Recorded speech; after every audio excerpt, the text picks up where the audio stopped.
नमस्कार दोस्तों, स्वागत है आपका। दोस्तों आइए देखते हैं विश्व इतिहास का बहुत ही महत्वपूर्ण प्रश्न है जो कि आईएएस मेंस और यूपी पीसीएस मेंस के लिए बहुत ही महत्वपूर्ण प्रश्न है कि फ्रांस की क्रांति में दार्शनिकों की भूमिका का उल्लेख कीजिए। बहुत ही महत्वपूर्ण प्रश्न।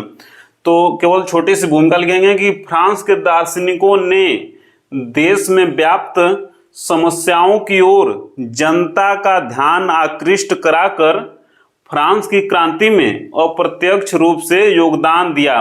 तो इसमें देखिए चार महत्वपूर्ण दार्शनिक हैं, इनका बहुत ही महत्वपूर्ण योगदान है। तो सबसे पहले देखिए मॉन्टेस्क्यू। तो मॉन्टेस्क्यू ने अपनी पुस्तक द स्पिरिट ऑफ लॉ में लिखा कि फ्रांस में निरंकुश सरकार है। द स्पिरिट ऑफ लॉ में मॉन्टेस्क्यू ने लिखा कि फ्रांस में निरंकुश सरकार है क्योंकि यहाँ कार्यपालिका, विधायिका एवं न्यायपालिका संबंधी सभी शक्तियां एक ही व्यक्ति अर्थात राजा में केंद्रित है। इसलिए फ्रांस की जनता को स्वतंत्रता नहीं प्राप्त है। अर्थात मॉन्टेस्क्यू ने ही देखिए शक्ति के पृथक्करण की सिद्धांत दिया था। शक्ति के पृथक्करण का सिद्धांत मॉन्टेस्क्यू ने ही दिया था। और इनका देखिए भारत का जो संविधान अपनाया गया है तो अनुच्छेद 50 में शक्ति के पृथक्करण की बात कही गई है। तो पहले देखिए मॉन्टेस्क्यू हो गया। सबसे महत्वपूर्ण तथ्य यह ध्यान में रखना है कि जो दार्शनिक थे तो इन्होंने क्रांति की बात नहीं की और न ही राजतंत्र को समाप्त करने की बात कही। केवल निरंकुश राजतंत्र की कमियों की ओर ध्यान जनता का आकृष्ट कराया। दूसरे बहुत ही महत्वपूर्ण है वाल्टेयर महोदय ने फ्रांस के निरंकुश राजतंत्र की आलोचना की तथा इंग्लैंड के संवैधानिक राजतंत्र की इन्होंने प्रशंसा की। और इनका बहुत ही प्रसिद्ध कथन है इस संदर्भ में कि 100 चूहों के स्थान पर एक शेर का शासन बेहतर होता है। वाल्टेयर महोदय ने चर्च में व्याप्त भ्रष्टाचार का विरोध करते हुए लिखा कि इनका बहुत ही प्रसिद्ध कथन है कि अब तो कोई ईसाई बचा ही नहीं है, एक ही ईसाई था उसे भी सूली पर चढ़ा दिया।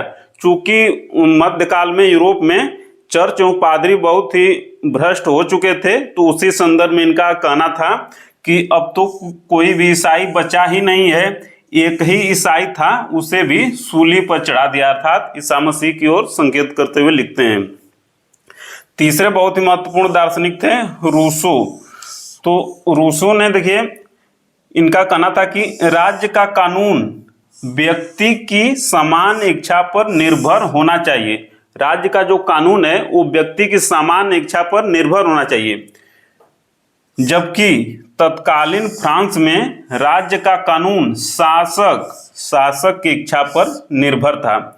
सबसे महत्वपूर्ण देखिए सामान्य इच्छा क्या है। तो रूसो की सामान्य इच्छा है कि व्यक्तियों की लोक कल्याण की भावना से प्रेरित आदर्श इच्छा। जो व्यक्तियों का समूह है तो उनकी जो लोक कल्याण की भावना से प्रेरित आदर्श इच्छा है वही सामान्य इच्छा है। और राज्य का जो कानून है इसी सामान्य इच्छा पर निर्भर होना चाहिए, ना कि शासक की इच्छा पर निर्भर होना चाहिए। तो रूसो ने यह कहा। और जो फ्रांस की क्रांति का मुख्य नारा था स्वतंत्रता, समानता, न्याय और बंधुत्व, ये रूसो के विचारों से प्रेरित होकर ही दिया गया था।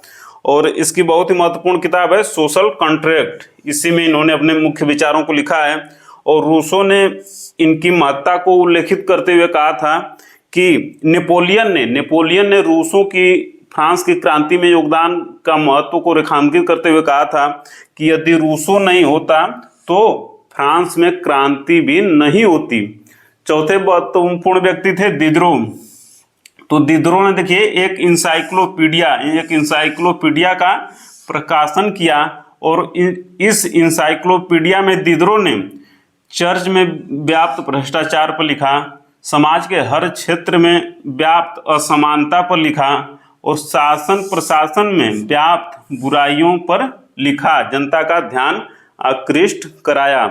और अंत में निष्कर्ष यह लिख देना है कि दार्शनिकों ने जनता का ध्यान देश में मौजूद समस्याओं की तरफ दिलाया। चूंकि जनता ये सभी समस्याएं स्वयं झेल रही थी, इसलिए क्रांति हेतु तैयार हो गई।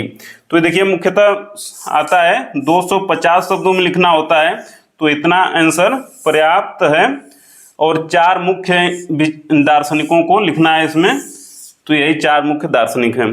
तो मिलते हैं दोस्तों जल्दी अगले प्रश्न में, तब तक सादर नमस्कार।